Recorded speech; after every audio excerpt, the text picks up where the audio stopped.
maraming proyekto para sa flood control ay palpak at gumuho. At yung iba, guni-guni lang. Huwag na po tayo magkunwari.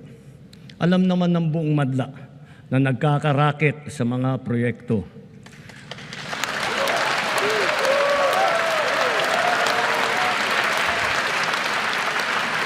Mga kickback, mga initiative, errata, SOP, for the boys. Kaya sa mga nakikipagsabwatan upang kunin ang pondo ng bayan at nakawin ang kinabukasan ng ating mga mamamayan, mahiya naman kayo sa inyong kapwa Pilipino. Isang taon matapos ang mensaheng ito ni Pangulong Ferdinand Marcos Jr. sa kanyang nakaraang State of the Nation address, nahiya nga ba ang mga sangkot sa anomalya sa flood control projects?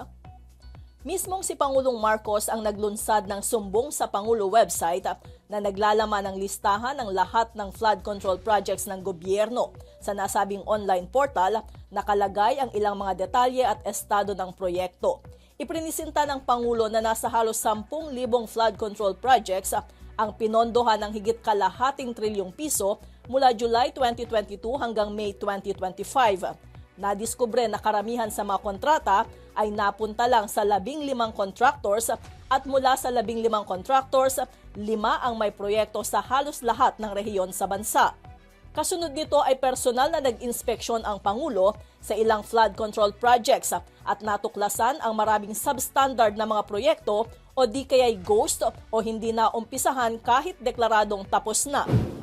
As of last month, June, ang report dito 100% complete at saka fully paid. Wala kaming makita. Sa gitna ng kontrobersya at investigasyon ukol sa flood control projects, nagbitiw sinoy Department of Public Works and Highways Secretary Manuel Bonoan. Itinalaga ng Pangulo bilang kapalit si Secretary Vince Dizon. Binuo ng Pangulo ang Independent Commission for Infrastructure para gumanap bilang isang fact-finding body na sisilip sa mga irregularidad, katiwalian at maling paggamit ng pondo sa mga proyekto ng pamahalaan. Makalipas ang 6 na buwang investigasyon, inirekomenda ng ICI ang paghahain ng kasong kriminal at administratibo laban sa 65 individual. Kasama sa mga ito ang 8 kongresista at 7 senador. Gayunman, hindi isinapubliko ang ICI report. Sa ngayon, kabilang sa mga kilalang personalidad na nakasuhan kaugnay ng anomalya sa flood control projects ay sina dating Senador Ramon Bong Revilla Jr., Senator Jinggoy Estrada na kapwa nakakulong ngayon, si dating Congressman Zaldico na pinaghahanap pa rin ng mga otoridad sa Pilipinas, dating DPWH Secretary Bonoan na balak gawing state witness, ilang dating opisyal ng DPWH at mga pribadong kontraktor na sina Curly at Sara Diskaya. Agad binawian ng lisensya ang 9 na kumpanya ng mga Diskaya kabilang ang St. Timothy Construction Corporation at Alpha and Omega General Contractor and Development Corporation. Pinatawan rin ng lifetime ban ang Wawaw Builders at Sims Construction. Noong Pebrero, sinabi ng Malacanang na nagpapatuloy ang blacklisting procedures sa 16 na iba pang contractors. Aabot naman sa halos 25 billion pesos na halaga ng mga ari-arian na may kaugnayan sa corruption sa flood control projects ang na-freeze ng Anti-Money Laundering Council. Naisubasta ang ilang mamahaling sasakyan na sinamsam sa mga Diskaya at ang kinita mula rito ay ibinalik sa National Treasury. Nagsauli rin ng milyon-milyong pisong kickback ang ilang dating opisyal ng DPWH. Aminado si Pangulong Marcos na kulang pa ang mga nagawa ng administrasyon para mapanagot ang mga dapat managot sa katiwalian. Pero sinabi rin ng Pangulo na hindi pa tapos ang trabaho. Sa usapin ng flood control, ang mahalaga ayon sa Presidente ay nasimulan ang pagkalkal dito, bagay na hindi anya nagawa sa mga nakaraang administrasyon. Hindi ko sinabi yung sinabi ko sa SONA, wala tayong pinag-uusapan na ganito. I'm the one who exposed all of this. And I'm the only one that has started to do anything about this.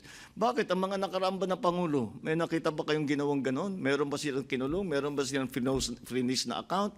Meron ba silang mga investigasyon na ginawa? Wala. Sa akin lang. Ayon kay Pangulong Marcos, malala ang sistema ng korupsyon sa Pilipinas at naniniwala itong kailangan ng pagbabago hindi lang sa pamamahala kundi sa mismong pag-uugali ng mga tao. Mayroon kasi anyang hindi nahihiya sa kanilang maling ginagawa. No, this is a deep-seated system of corruption that requires not only structural changes in the way government is run, in the way that the budget is written, but also a change in attitude. Kasi ang sinabi ko, mahiya naman kayo. Pag tinanong mo sa akin, nahiya ba sila? Yung iba, hindi. Akala nila, karapatan nila yung gagawin na ganun eh. Wala kaming ginagawang mali. Ganyan talaga patakbo rito. And that's the hardest part to change. That's the hardest part to change. The culture of within government. Para sa SONA 2026, ito si Let Narciso ng DZRH. Una sa Pilipinas, una sa Pilipino.